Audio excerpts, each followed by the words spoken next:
విశాఖలో భక్తి ముసుగులో మరో మోసం వెలుగులోకి వచ్చింది.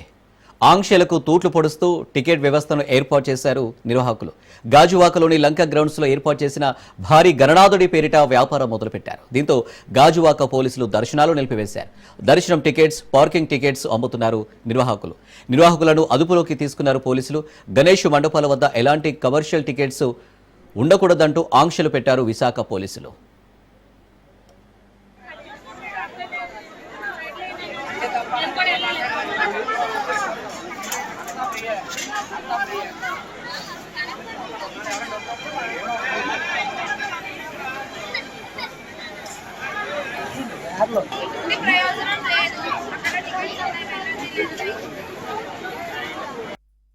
విశాఖ గాజువాక ప్రాంతంలో లంకా గ్రౌండ్స్లో ఏర్పాటు చేసిన 1,00,000 చైర్ల వినాయకుడు అయితే భారీగా అయితే తొండలకైతే జనాలు వస్తున్న పరిస్థితి కనిపిస్తుంది.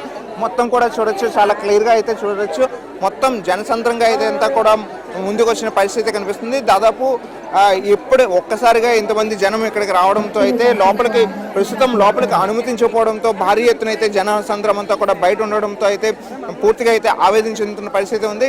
ఈ ఉదయం నుండి కూడా 11:23 ఏదైతే ప్రారంభించారో అప్పటి నుండి కూడా దీనికి సంబంధించి లోపలికి వెళ్ళడానికి కాస్త రుసుము తీసుకునే పరిస్థితి, అలానే పార్కింగ్ కోసం అయితే కొంత రుసుము తీసుకున్న పరిస్థితి కూడా ఉండడం అయితే జరిగింది.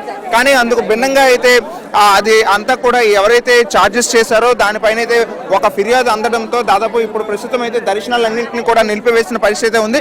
లోపలికి ఎవరిని కూడా ప్రస్తుతం అనుమతించాల్సిన అవసరం లేదని దానికి పైనుండి అయితే ఆదేశాలు రావడంతో ప్రస్తుతం ఈ లోపల మొత్తం కూడా దర్శనానికి ఎవరిని కూడా లోపలికి అనుమతించకపోవడంతో భారీ ఎత్తున దూర ప్రాంతాల నుండి కూడా ఇక్కడికి జనంగా మొత్తం కూడా భారీ ఎత్తున అయితే ఇక్కడికి వచ్చారు. కానీ వచ్చిన తర్వాత లోపలికి ఒక్కసారిగా అనుమతించడం లేదు, తర్వాత అయితే అనుమతిస్తామని చెప్పడంతో పూర్తి స్థాయిలో భక్తులంతా కూడా తీవ్ర ఆవేదన చెందుతున్న పరిస్థితి కనిపిస్తుంది.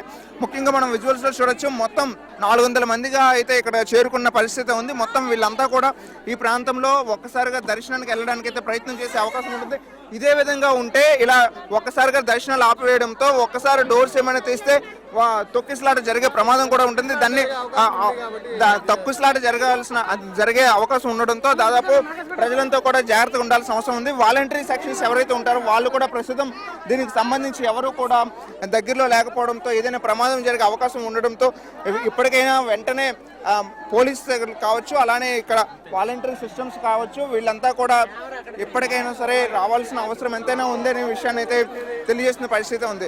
మనం విజువల్స్ లో చాలా క్లియర్ గా చూడొచ్చు, దాదాపు 400 మందికి పైగా అయితే ఈ యొక్క దర్శనాలు నిలిపేయడంతో పూర్తిగా ఆవేదన చెందుతున్న పరిస్థితి కనిపిస్తుంది. ఒక్కసారిగా ఈ ప్రాంతం మొత్తం కూడా ఒక్కసారిగా ఇలా మారిపోవడంతో ఈ 1,00,000 చైర్ల వినాయకుడిని ఏదైతే తీసుకొచ్చారో అది ప్రస్తుతం ఇక్కడ ఎవరిని కూడా లోపలికి అనుమతించకపోవడం, ఎందుకంటే సిపి ఏవైతే అనుమతులు ఇచ్చారో ఆ అనుమతుల్ని పాటించకుండా వాటన్నింటినీ నియమ నిబంధనలన్నింటినీ తొంగలో తొక్కడంతో సిపి ఆదేశాలతో పాటు అలానే కలెక్టర్ కూడా ఆదేశాలు ఇవ్వడం, ప్రస్తుతం దీనికి సంబంధించి అక్కడ డిస్కషన్స్ జరగడంతో ఇక్కడ ఈ లోపలికి అనుమతి ఇవ్వడాన్ని నిరాకరించడం అయితే జరుగుతుంది. ప్రస్తుతం దీనిపైన ఈ దర్శనాలు ఉచితంగా కల్పించాలి, అలానే స్టాల్స్ ఏవైతే ఉన్నాయో వాటిని కూడా ఉచితంగా ఇవ్వాలన్న విషయాన్ని అయితే సిపి ఆదేశాలు ఇచ్చినా కూడా కనీసం పట్టించుకోకపోవడంతో దాదాపు ఇదంతా కూడా ఇప్పుడు ఆపే పరిస్థితి కనిపిస్తుంది. కెమెరామెన్ సాయితో సూర్యప్రకాష్, రాజు, విశాఖపట్నం.